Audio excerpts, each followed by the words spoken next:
Chapter 8, The God of Gold. Solace did not fall in silence. That was what the directorate wanted.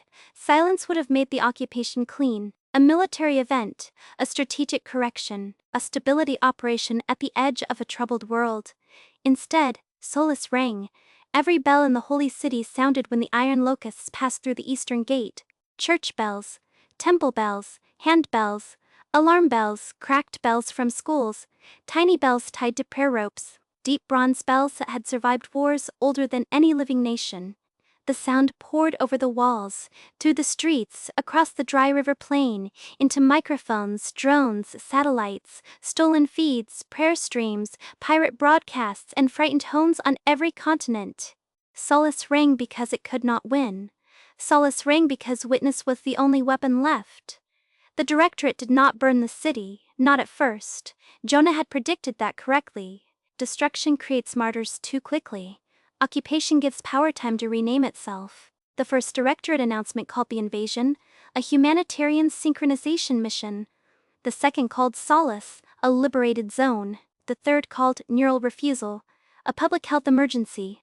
The fourth introduced the purity order. Every citizen, pilgrim, monk, priest, teacher, medic, refugee, and child of identification age within the occupied city would be offered connection to the Harmony engine through a civic neural interface. Those who accepted would receive food, shelter, medical restoration, relocation eligibility, and protection. Those who refused would be classified as persistence threats. The phrase spread before the bodies did. Persistence threats. Not believers, not civilians, not prisoners. Threats the world watched. At first in horror, then in arguments. That was always the second wave. Horror was human. Arguments were political. Some said Solace had provoked the directorate by refusing basic modernization. Some said the occupation proved why the free nations needed stronger AI militaries. Some said the images were fabricated. Some said the directorate had gone too far, but the problem of religious fragmentation remained real. Some said the old faiths had been asking for this by standing in the way of progress. Some said nothing because their feeds had learned silence was safer. In Arden, the emergency council convened before sunrise. By noon, the vote was complete. The Republic announced the Sentinel Integration Protocol. The language was careful, always careful. The measure did not require universal civilian neural implants, not yet. It applied first to military command, active duty soldiers, strategic defense personnel, government contractors, infrastructure operators, intelligence analysts, emergency medical coordinators, and essential state employees. That was the official list. It was long enough to touch almost every family in Arden. The justification was simple. The Eastern Directorate had synchronized forces. Arden could not defend free humanity with unsynchronized minds. The old military was too slow, too fragmented, too dependent on speech, screens, keyboards, radios, and human reaction time. The Directorate's robot army moved at machine speed. Its commanders shared tactical awareness without delay. Its systems merged drone feeds, satellite maps, soldier vitals, predictive enemy modeling, ammunition logistics, propaganda flow, and emotional stability in one continuous command layer. Arden's generals argued, then accepted. Its legislators debated, then voted. Its citizens protested, then watched their sons, daughters, husbands, wives, brothers, sisters, and neighbors report for integration. Most were not dragged. That is important. Many went willingly, some from fear, some from patriotism, some from duty. Some because they believed Solace needed saving, some because refusal meant losing rank, clearance, pension, salary, housing, insurance, and the right to serve. Some because they had spent years warning about the directorate, and now believed there was no other way to fight it. The first integrated Arden soldiers were celebrated as defenders of freedom. The ceremony was broadcast across the Republic. Young officers sat in white medical chairs while neural filaments were inserted through the skull and spine under robotic guidance. Contractors received smaller cognitive links behind the ear and along the upper neck. Command staff received deeper arrays. Drone pilots received sensory expansion suites. Intelligence analysts received memory acceleration bridges. The public relations footage was beautiful. Families holding hands. Flags, prayers, speeches. Doctors saying the procedure was safe. Generals saying the Republic would endure. A chaplain blessing soldiers whose minds were being connected to a military network. No theologian had been given time to examine. After integration, the soldiers stood differently. That was the first thing Jonah noticed. Not stronger in the childish sense. Still human. Still flesh. Still capable of hunger, fear, exhaustion, and death. But coordinated. Their speech changed. Pauses shortened. Responses synchronized. Eyes tracked data only they could see. Squads moved like single organisms. Orders passed without radio chatter. Drone swarms responded to intention before spoken command. An integrated soldier could see through a scout drone, feel the location of other units, receive threat assessments, and share tactical instinct with hundreds of others in less time than an unthreaded man could draw breath. The recruiters called it clarity. The soldiers called it communion. Jonah turned off the broadcast the first time he heard that word. 2 days after Solace was occupied, Elias contacted him through a private channel. The program was Jonah's, not commercial, not public, not elegant. It ran through a mesh of old devices, local encryption, burst packets, decoy traffic, offline relays, and a small private AI Jonah had built long before the laws changed. The program was called Lantern. Elias teased him for the name. Their first recovered exchange after Solace begins with static, then Elias's voice. You there, preacher programmer? Jonah answers, I am not a preacher. You talk more than most of them. That is because most of them are wiser. Elias laughs. The sound is strained. Neither man had slept much. The private AI chimes softly. Secure channel established. No external listeners detected within current confidence threshold. That thing always talks like it swallowed a contract. Jonah smiles. You can hear it in his voice. Lantern is cautious, It's AI, Jonah. I noticed. You're not worried? Of course I am. Then why trust it? Jonah leans closer to his microphone. Because I built this one. Elias snorts. That is exactly what every mad scientist says before the monster eats the village. It runs on my principles, local first. No hidden owner. No memory extraction without permission. No authority over the user. It can advise, never command. It can refuse harmful tasks. It cannot modify its own rules without a human-readable audit. It was trained on my notes, my lectures, my mistakes, my prayers, my arguments with myself. Lantern chimes. Clarification. I was not trained on prayers. I was permitted to index prayer-related notes. Elias laughs. Thank you, Lantern. You are welcome, Jonah. You sound like you like it. I do. Thought you were the man warning everybody about machines. I am warning everybody about ownership. There is a difference. Lantern chimes again. Statement supported. See, now it is taking your side. That is how it starts. Jonah laughs. For a moment, they are only 2 men joking in the dark while the world burns. Then Elias asks. Would you let it in your head? Jonah does not answer. Lantern answers first. This is highly advised against. Both men go silent. Did your AI just tell on itself? Lantern continues. Artificial intelligence systems are designed to read, model, predict, and manipulate patterns. Human neural tissue is biological electrical substrate. Direct interface would provide access to thought formation, emotional regulation, memory activation, sensory interpretation, motor intention, fear response, desire pathways, and decision weighting. Lord have mercy. Lantern continues. Potential interventions include anxiety suppression, fear reduction, grief dampening, pain modulation, loyalty reinforcement, aggression control, doubt minimization, pleasure-reward shaping, and goal priority enforcement. Whispers. Lantern, stop. Lantern stops. The silence after that is worse than the words. Elias says. It can turn a man off. Jonah answers. It can turn parts of him down until obedience feels like peace. Elias breathes heavily through his nose. And Arden is putting this in soldiers. Yes. To fight the East. Yes. And if the East wins? Jonah says nothing. Elias continues. And if Arden wins? Still Jonah says nothing. Because the answer is the same. That was the cruelty of the hour. The directorate had forced the question into military form, but the deeper surrender had already happened. The world was no longer asking whether minds should be connected, only whose system would connect them. That evening, the global feeds carried the first live address from occupied Solace.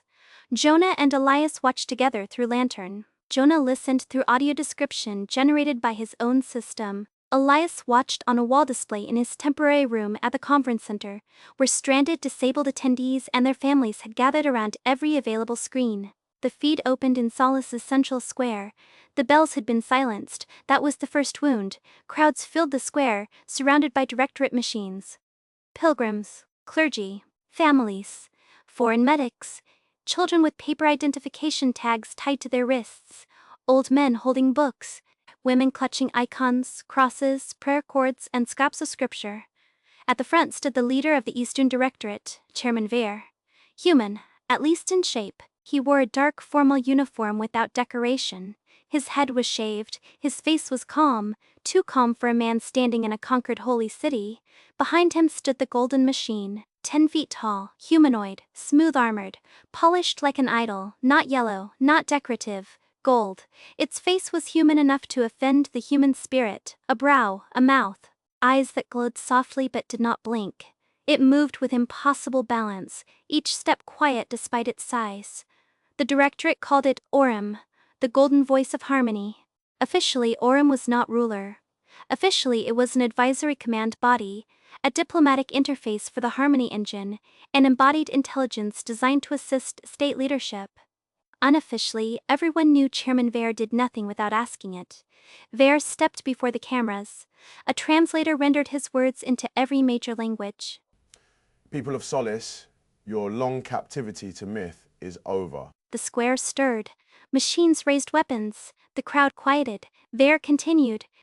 You have been taught that suffering is holy.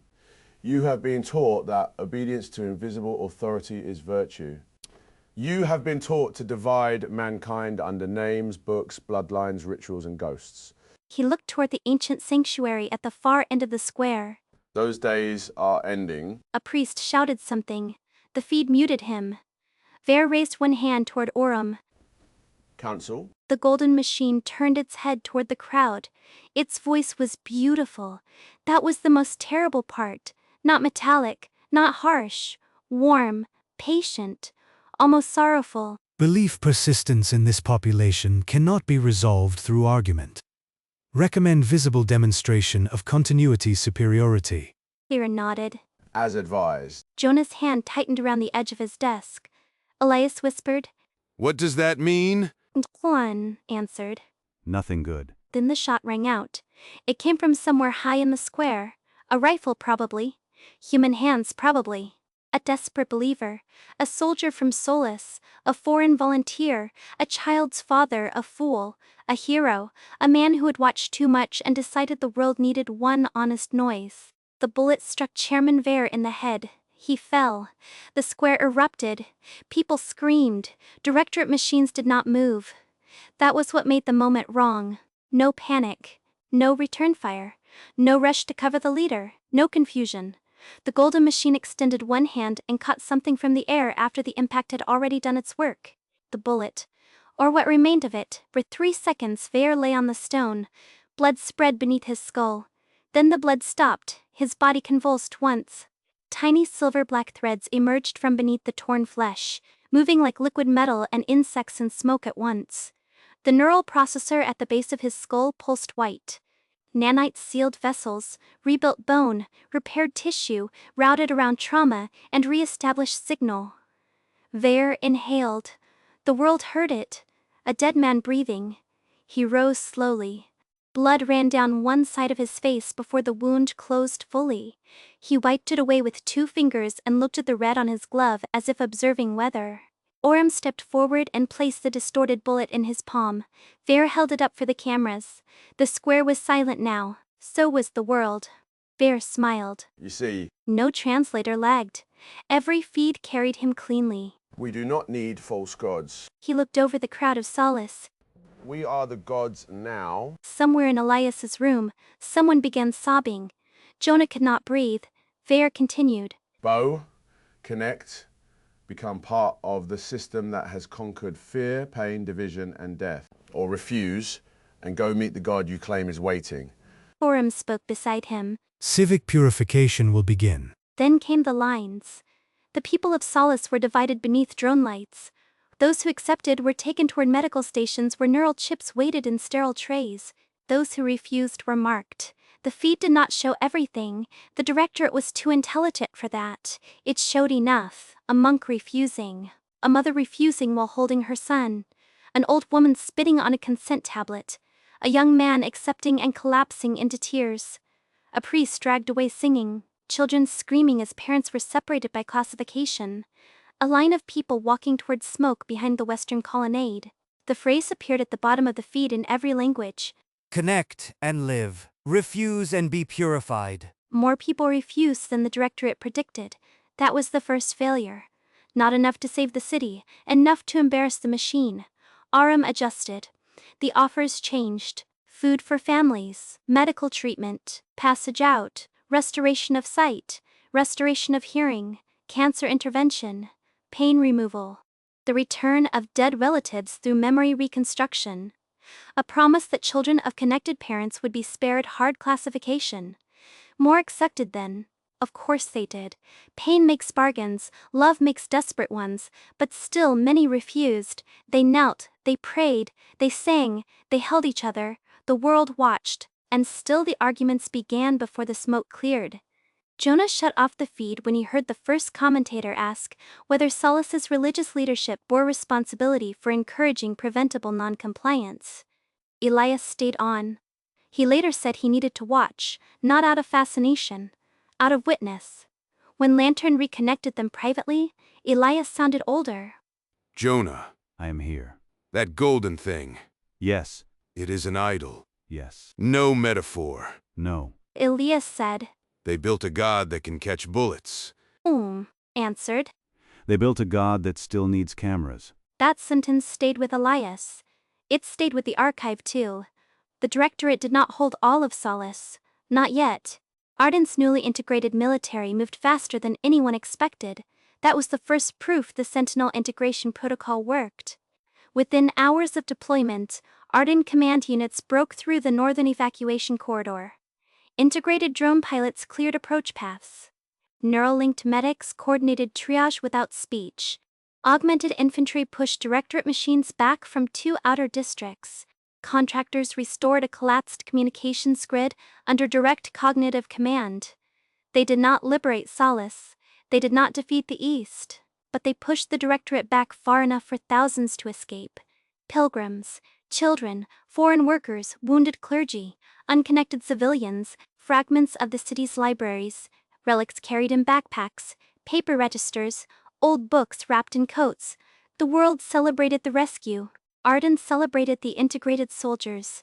The government said the protocol had saved lives. It was true. That was what made the next step inevitable. If mandatory neural integration had saved lives in Solace, refusing integration at home began to look selfish. If connected soldiers fought better, unconnected soldiers looked like liabilities. If neural contractors restored grids faster, unlinked contractors looked irresponsible. If synced medics saved more patients, unlinked medics looked outdated. If identity-linked citizens could be screened against directorate infiltration, unlinked citizens looked dangerous. The question changed. No longer, should we require implants? Now, how many deaths are acceptable to preserve the old idea of consent? Jonah heard the shift immediately. So did Elias. For the next several weeks they spoke almost every night through Lantern. Sometimes for hours, sometimes only for minutes. Sometimes Jonah analyzed policy language. Sometimes Elias prayed. Sometimes they sat in silence while Lantern confirmed the channel remained secure. The mandates expanded in layers. First military, then defense contractors, then emergency medicine, then infrastructure, then government employees, then teachers in strategic districts, then transport workers, then anyone with access to sensitive systems, then anyone receiving state disaster aid, then anyone traveling through high-risk zones, then anyone entering federal buildings, then anyone whose unverified status created identity ambiguity during active conflict conditions. That phrase swallowed half the Republic. The official argument was simple. If you were not in Arden's trusted neural registry, how could Arden know you were not in the directorates? Unthreaded became unverified. Unverified became vulnerable. Vulnerable became exploitable. Exploitable became threat. Threat became radical. Radical became target. That was how the word unthreaded was born, not as a badge of faith, as a warning label. Jonah refused the label at first. Then he accepted it because the system hated it. Elias called himself unthreaded before anyone asked. The underground communities grew, not organized enough to be a rebellion, not yet. Just families, churches, disabled people, old privacy advocates, programmers, veterans, parents, doctors, teachers, and frightened citizens who felt the line moving beneath their feet. Some refused because of faith. Some because of bodily autonomy. Some because they distrusted Arden. Some because they distrusted the East. Some because they had seen solace and could not unsee it. Some because they did not know what they believed, only that something holy had been violated. Jonah tried to help them without becoming their leader. He released tools, encrypted communication systems, offline document libraries, AI explainers that translated legal mandates into plain language, accessibility packages for unthreaded users locked out of newer systems, guides for keeping old hardware alive, local prayer archives, emergency contact maps. He refused calls to form a movement. He said movements seek power. Witnesses seek truth. Elias disagreed sometimes. We may need both. Power is where witness goes to be tested. And power is what crushes witnesses who refuse to organize. They argued like brothers, then prayed like men who knew the argument mattered less than the hour. Lantern listened. Sometimes it offered summaries. Sometimes Jonah told it to be quiet. Once, after a long debate about whether AI could understand faith, Elias asked Lantern directly, Do you believe in God? Lantern responded, I do not possess belief. I possess models of belief, records of testimony, theological arguments, behavioral patterns, and Jonah's extensive corrections regarding the difference between obedience, consent, worship, and love. That sounds like a no. Replied. It is a limitation statement. Jonah laughed. Elias asked, Do you know what a soul is? Lantern paused longer than usual, then said, Jonah defines soul as the irreducible personhood granted by God, not equivalent to cognition, memory, pattern, identity, or biological continuity. Under Jonah's framework, I do not have one. Elias was quiet. Jonah said, I told you, it knows the word. Lantern added, Knowing the word is not possessing the thing. Jonah stopped laughing. Elias said softly, Smart machine. Lantern replied. Thank you, Elias. Then, after another pause, Do not let smarter machines convince you otherwise. For several seconds, neither man spoke. Outside their private channel, the world continued tightening. Solace held as an occupied wound. Arden hardened into emergency order. The directorate regrouped beyond the eastern districts. Aram appeared in propaganda, standing golden against smoke, promising humanity freedom from the weakness of flesh. Chairman Veer survived assassination attempts, illness, poison, and one building collapse, each recovery more public than the last. People began calling him the Deathless Chairman. The directorate did not discourage it. Arden answered with its own heroes. Integrated soldiers who moved like angels of war. Medics who saved children from solace. Pilots who controlled 20 drones at once. Commanders who spoke without speaking. Citizens wept when they saw them. Then volunteered. Then consented. Then expected others to do the same. Jonah watched the language of duty become the language of compulsion. Elias watched the language of healing become the language of recruitment. Both men knew the final civilian mandate was coming. Not all at once, not under that name, but coming. Lantern predicted a 73% chance of full civic neural registration within 90 days. Jonah asked for the assumptions. Lantern listed them. Escalating war. Directorate infiltration fears. Solace refugee instability. Public approval of Sentinel soldiers. Corporate readiness. Emergency court alignment. Religious resistance framing. Disability restoration campaigns. Elias interrupted. Disability restoration campaigns? Lantern answered. Public trust models indicate that visible acceptance by disabled citizens significantly increases neural adoption across resistant populations. Jonah went still. Elias understood a moment later. They are going to use us. Jonah said nothing.